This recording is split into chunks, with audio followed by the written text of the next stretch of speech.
E aí rapaziada, sejam bem-vindos ao meu canal, eu me chamo Oji e dessa vez eu vou falar sobre o mangá de piratas da Ankama, que se passa no universo de Wako. Tangomango. Tangomango é uma série curta de histórias em quadrinhos ambientada na era Wako, no ano de 982.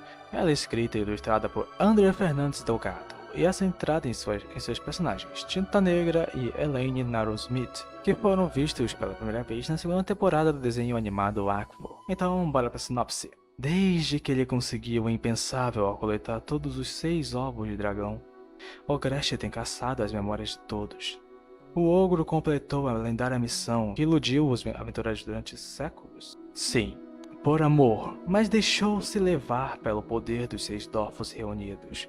Ogreste, sua guerra contra os deuses, a conquista de Zenith, a grande montanha sagrada, grandes torrentes de lágrimas. Quem pode impedir isso? Ninguém, mas todos sabem que uma grande inundação submergiu o mundo dos 12, pondo fim à Era dos Dofos e dando início à Era Wako. Hoje, alguns arquipélagos lembram-nos que, outrora, um vasto continente uniu as cidades de Bonta, Brakma e Amakna.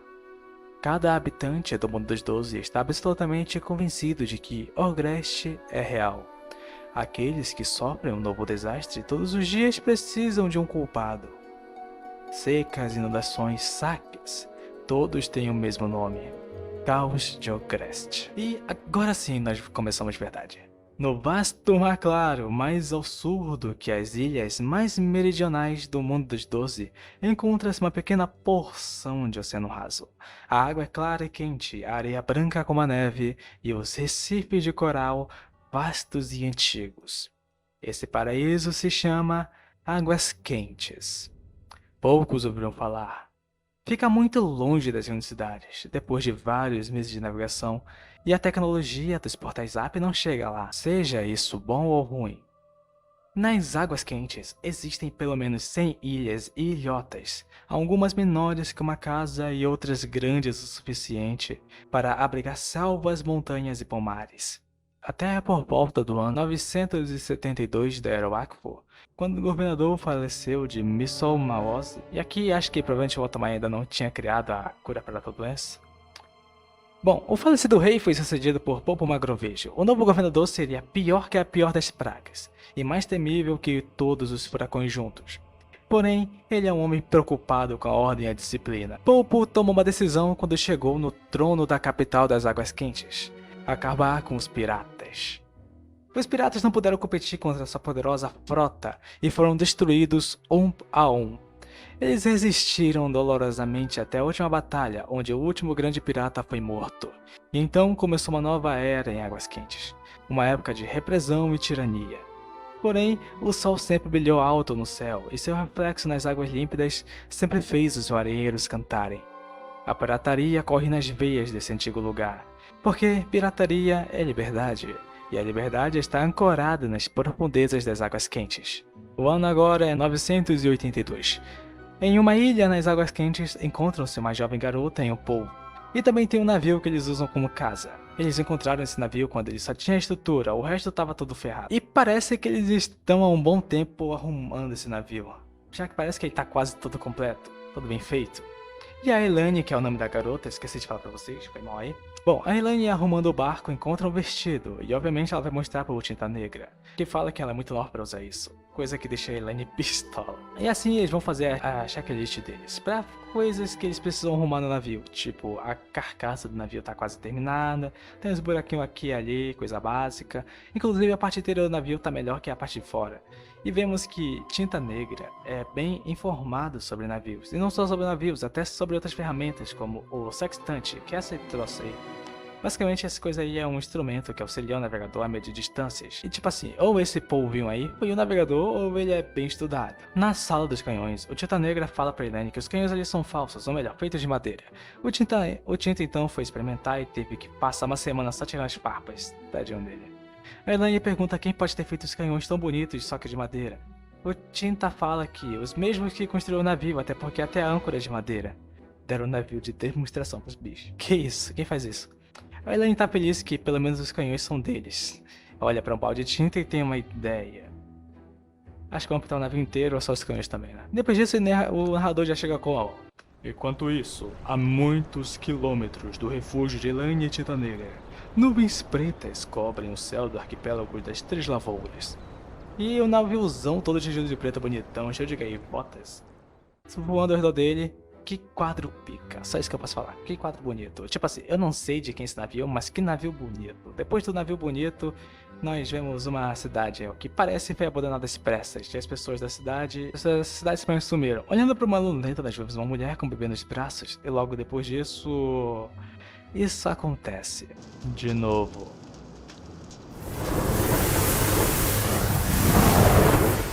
Corram, piratas miseráveis, procurem outro buraco.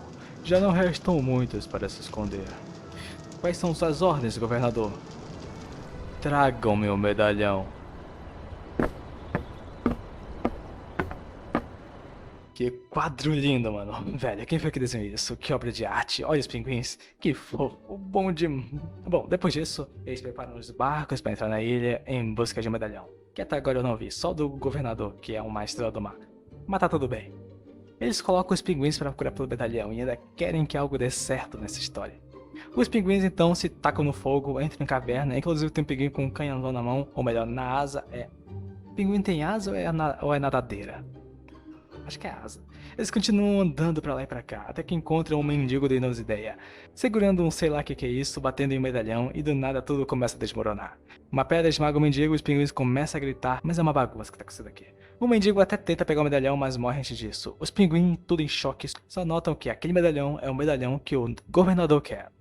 Mas como tá tudo desmoronando, eles saem correndo sem o medalhão, o que eu acho que foi a coisa mais inteligente naquele momento. Mas a saída está fechada com as pedras que caíram. Mas o pinguim que tem um canhão na asa já mete um tiro nas pedras que estoura tudo, mas ele sai viu pelo menos, é isso que importa. E olha que pinguim malandro, ele roubou o medalhão quando ninguém, nem mesmo a gente estava vendo. Pode isso, Totti, é permitido? Então tá bom. Os pinguins então falam que quando eles devolverem o medalhão eles vão ter uma recompensa muito top, mas o capitão dos Madagascar não quer devolver não. Em vez de uma top de recompensa, ele pensa em vender o medalhão e abrir um restaurante deles. Os pinguins tudo hype ideia, então eles mentem na caruda do carinha lá e voltam pro navio do governador. Do outro lado, o sol nasce e o povo tá pescando uns peixinhos e lá de longe chegam os comerciantes, ou seja lá que eles forem. O importante é que a Elaine e a Tinta Negra metem medo em geral e roubam os canhões deles. O detalhe é que até agora eles não tinham um canhão. Então, de onde já tira esse treco aqui? Ah, ela só pintou e tá usando pra roubar os caras agora. Que coisa, né, mano? E a Gavela ferrou com o plano. Quando os caras notam que o canhão é de madeira, a coisa vira uma bagunça. O Tinta Negra só manda pra Elaine acender o canhão, que explode e coloca farpa pra todo mundo. Mas é muito maneiro. Aproveitando isso, fogem com os canhão e danes. No navio eles ficam, eu sou terrível, eu sou mal. Aí eles ficam vendo, né, o que fazer pra tirar o navio dali. Porque até agora a coisa é um enfeite na ilha, só fica parado lá sendo bonito. Parece até eu. Nisso que o Tinta Negra tá falando sobre contas e boleto, a Elaine já pega no sono e o Tinta Negra bota ela na cama e como cacete essa guria é filha do Tinta Negra. Tipo, tem algo me dizendo que tem algo errado. Bom, eu não vou pensar muito nisso não. Eles dão boa noite ali vão mimir.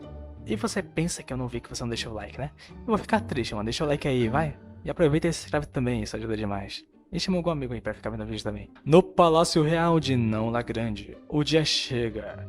E a gente vê os pinguins em formação dando espaço pro governador, que desce uma escada, abre uma porta e nos revela o Felca, preparando sua comidinha. O governador fala pro Felca que 2 piratas atacaram seus funcionários. E pergunta pro Corcunda o que ele deve fazer para acabar com esse tipo de coisa. Falando até que seus homens contam histórias sobre eles, e pouco a pouco eles admiram os piratas.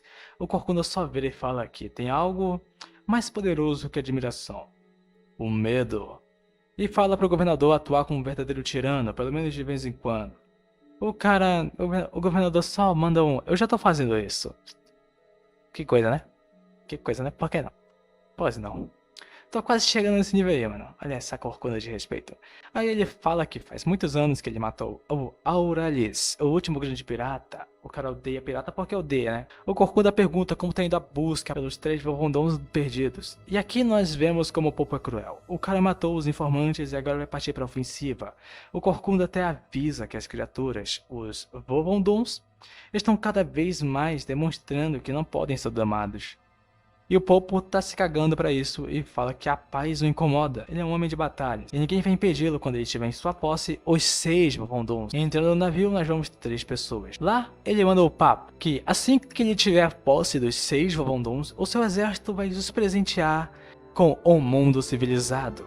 E manda os 3 irem atrás dos que faltam. E assim que ele sai, um dos 3 já fala que não suporta mais isso. Eu não suporto mais, cara. Mas não pode fazer nada. Os outros se perguntam o porquê de mandá-los agora e não antes. O que a Salamandra responde que o Popo odeia as artes das trevas. Então, para ele ter o chamado, só prova que ele tá desesperado. E logo depois nos mostra que um deles tem um vínculo com o Popo. E os outros só o seguem porque seus objetivos são os mesmos. Pelo menos por enquanto. Enquanto isso acontecia, Tinta Negra e Elaine estavam preparando seu barco para sair em uma aventura pela primeira vez. E que quadro lindo, mano. E assim acaba o primeiro capítulo de Tangomango. E aí, o que acharam? Pelo menos eu gostei bastante. A arte também é algo que me agrada bastante. E para um capítulo de apresentação, ele apresentou as coisas bem claras. Mas, e aí, gostou do vídeo? Então deixa o like e se inscreve no canal. Bom, já deu minha hora, então nós vemos na próxima. E fui!